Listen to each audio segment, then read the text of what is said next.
Ltd, and I promised to show you how to make roti skins, and today we're going to do just that.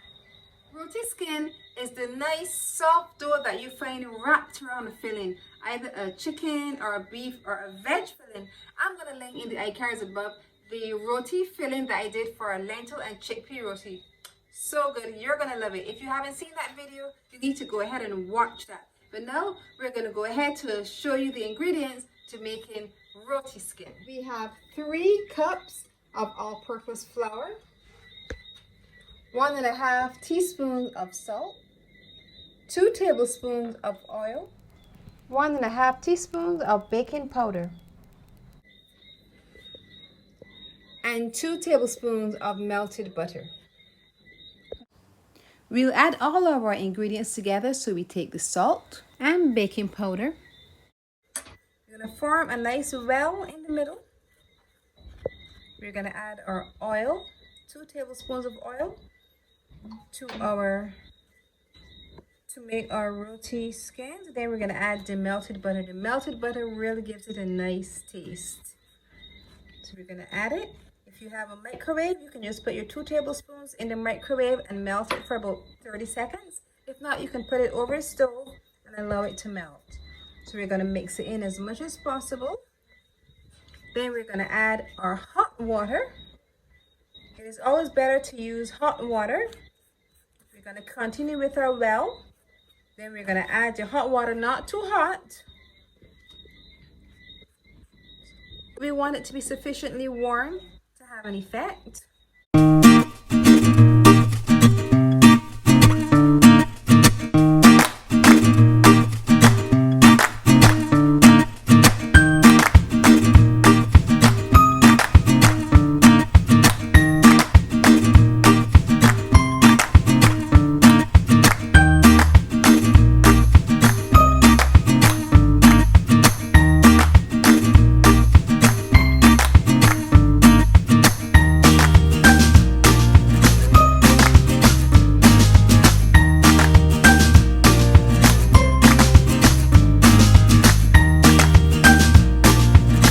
Roti skins halfway done. The dough is so soft. By kneading it, you get a really nice soft texture. I'm going to roll it together now because we're going to cut it up into about 5. I think we can make about 5 even parts. And once we have them all, we're going to cut them up. Once I've cut them, we're going to roll them out with a rolling pin. If you don't have a rolling pin, you just use something cylindrical, and then we're going to fry them.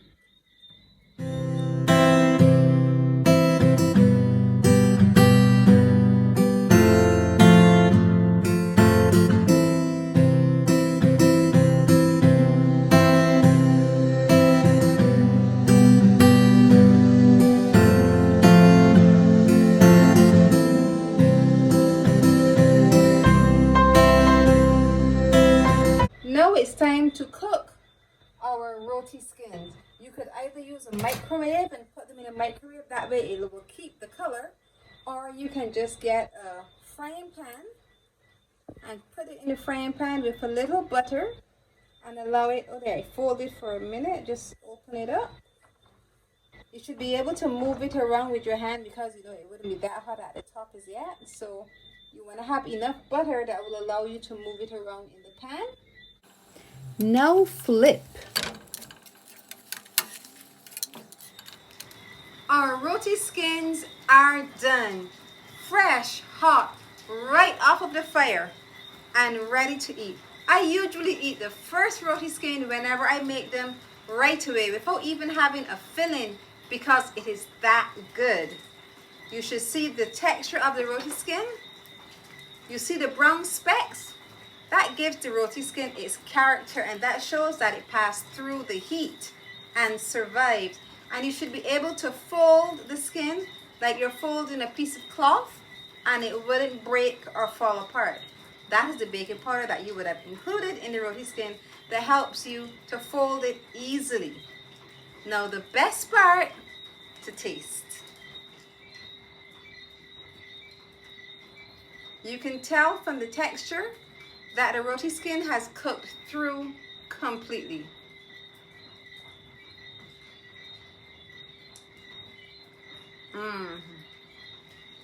So good. The only thing missing is the filling.